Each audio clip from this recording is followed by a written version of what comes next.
너희는 사람의 아들 앞에 설 수 있도록 늘 깨어 기도하여라. 할렐루야. 주님께서 여러분과 함께 또한 사제의 영과 함께 루카가 전한 거룩한 복음입니다. 주님 영광 받으소서. 그때에 예수님께서 제자들에게 말씀하셨다. 너희는 허리에 띠를 메고 등불을 켜두고 있어라. 혼인 잔치에서 돌아오는 주인이 도착하여 문을 두드리면 곧바로 열어주려고 기다리는 사람처럼 되어라. 행복하여라. 주인이 와서 볼 때에 깨어 있는 종들. 내가 진실로 너희에게 말한다. 그 주인은 띠를 메고 그들을 식탁에 앉게 한 다음 그들 곁으로 가서 시중을 들 것이다. 주인이 밤중에 오든 새벽에 오든 종들의 그러한 모습을 보게 되면 그 종들은 행복하다. 주님의 말씀입니다. 그리스도님 참여합니다. 평화를 빕니다. 평화를 빕니다. 주인하고 종이 사랑에 빠질 수 있을까요?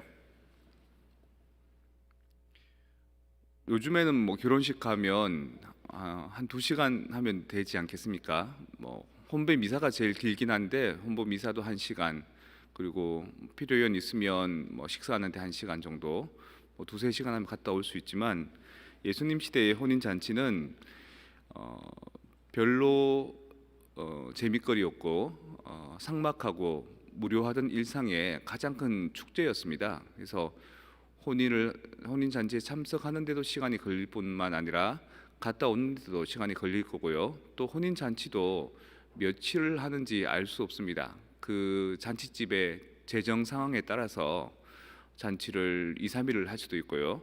또 잔치를 7일이나 아니면 열흘 이상 하는 데도 있습니다. 한국에도 제주도 같은 데는 그 제주도까지 가는데 시간이 걸리고 나가는데 시간이 걸리기 때문에 결혼식 하기 위해서 참석하는 그 하객들을 위해서 3일 밤낮으로 밥을 줍니다. 아침, 점심, 저녁, 아침, 점심, 저녁, 아침, 점심, 저녁 9끼를 대접합니다. 저도 그때 제주도에 갔다가 봉사 위해서 뭘 하면 좋을까요? 그러니까 동네 혼인 잔치 있는데, 결혼식 있는데 거기에 좀 음식 좀 서빙해 주십시오 그러더라고요. 우리 후배 수사님들하고 같이 비전 갔을 때 한 끼 정도 서빙하면 되겠구나 싶었는데 붙잡혀서 3일 내내 음식 날라주고 설거지했던 기억이 있습니다. 근데 사람들이 참 재밌어합니다. 결혼식도 결혼식이지만 모여서 얘기하고 술 한 잔씩 하고 3일씩 지내다 가고 뭐 이런 모습들. 지금도 중국 같은 데에서는, 중국 저 서쪽에는 산악 지방이 많거든요. 거기에 사는 종족들은, 묘족이라고 하는 사람들은 결혼식을 7일씩이나 한다 그럽니다. 예수님 시대에 보면 혼인 잔치에 술이 떨어졌다 이런 얘기도, 얼마나 많이 먹으면 술이 떨어질까 싶은데 며칠씩 하니까 그렇게 되는 겁니다. 그러니까 주인이 혼인 잔치에 갔다가 언제 올지 종은 알 수 없는 거죠. 며칠씩 하는 혼인 잔치가 될지, 아침에 올지 오후에 올지 저녁에 올지. 주인이 언제 올지 모르고 해야 될 일을 하고 주인이 오는 때까지 기다리는 겁니다. 안 자고. 뭐 첫날도 둘째 날도 셋째 날도 기약 없이. 그러다가 주인이 와 보니까 대번 아는 거죠. 종이 자기를 위해서 밤에 등불을 켜놓고 기다리고 있으니까. 그래서 주인이 너무 고마워서, 너무 사랑스러워서 대신 종의 발을 닦아 준답니다.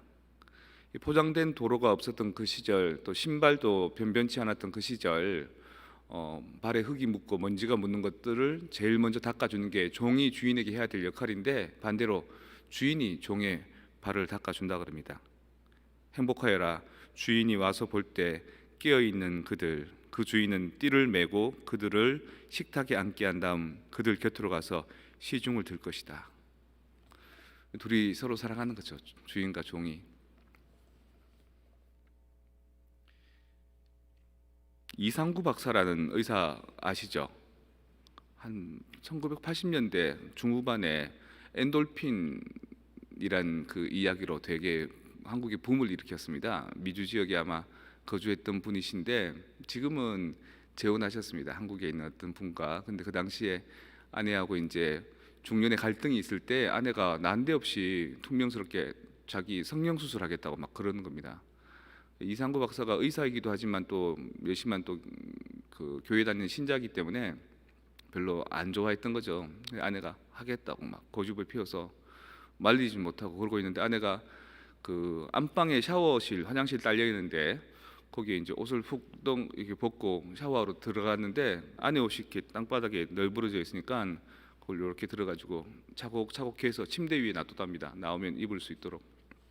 아내가 이제 목욕 가운 입고 나오다가 이상구 박사가 뭐 하고 있는데 뒤에 와서 이렇게 앉더라는 겁니다. 앉으면서 여보, 나 성형수술 안 해도 돼 그러더라는 거예요. 왜 한다면서? 그러니까 내가 성형수술 왜 하려고 하겠어? 당신한테 예쁘게 보이려고 하는 거 아니겠냐고, 사랑받기 위해서 그런 거 아니겠냐고. 근데 당신이 날 사랑해 주는 거를 내가 당신이 내 옷을 차곡차곡 해서 침대에 놔둔 걸 보고 느꼈다고. 나 성형수술 필요 없다고. 오늘 입당송에 이런 말씀 나옵니다. 조금 다르네요. 오늘 미국 쪽에 그 미사라서 당신 눈동자처럼 저를 지켜주소서라는 내용이 사실은 한국에서 하는 미사에는 나왔습니다. 그리고 당신 날개 품 안으로 저를 꼭 품어주소서 이런 내용이 나왔거든요. 그러니까 주인이신 주님이신 분께서 종인 우리를 꼭 품어주시고 당신 눈동자처럼 아주 사랑스럽게 보호해주시고, 그러니까 우리와 하느님과의 관계를 얘기하는 겁니다. 종은 끊임없이 일해야 되죠. 또 일하고 난 뒤에도 누가 고맙다 소리 안 하는 게 당연하다고 그냥 일할 겁니다. 마치 그 종처럼 아내들도 그렇게 살죠. 직장 생활하면서도 가사 일하고 또 자녀들 위해서 또 남편 위해서 또 부모님들 위해서 많이 그러실 겁니다. 그러려니 하고 일하시죠. 그러다 보면 위기도 찾아올 겁니다. 서로 또 권태기도 올 거고요. 그럴 때 남편이 대신 밥 먹고 난 뒤에 주방에 이렇게 담겨져 있는 그릇, 출근한다고 바빠서 하루 종일 물에 잠겨 있는 그릇 먼저 가서 이렇게 설거지 해주면 어떨까요? 그런 자그마한 배려들이 저 사람이 나를 사랑하는구나라고 느낄 겁니다.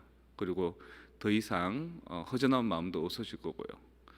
그런 관계들, 그게 바로 우리가 서로 신앙생활 안에서 희망을 얻어가는 거고 서로 사랑 때문에 행복해지는 건 아닐까요?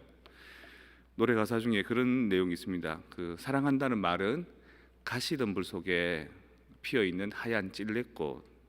찔레꽃은 찔레 가시가 많거든요. 그 사이에 하얗게 이제 피어 있는 찔레꽃이 사랑한다는 말이다. 사랑한다는 말은 한 자락 바람에도 흔들리는 나뭇가지. 사랑한다는 말 하나 때문에 바르르 떨리는 거죠. 사랑한다는 말은 무수한 별들이 한꺼번에 확 쏟아지는 거대한 밤하늘.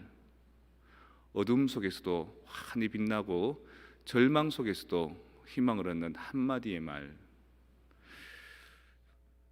종이 기대도 하지 않았는데 주인이 품어준다면 얼마나 기쁘겠습니까? 또한 주인도 종이 묵묵하게 자기 일을 하는 그 모습 보면은 얼마나 또 감사하겠습니까? 그래서 오늘 복음에서 주인이 허리에 띠를 띠고 종을 대접하는 그 내용이 나왔습니다.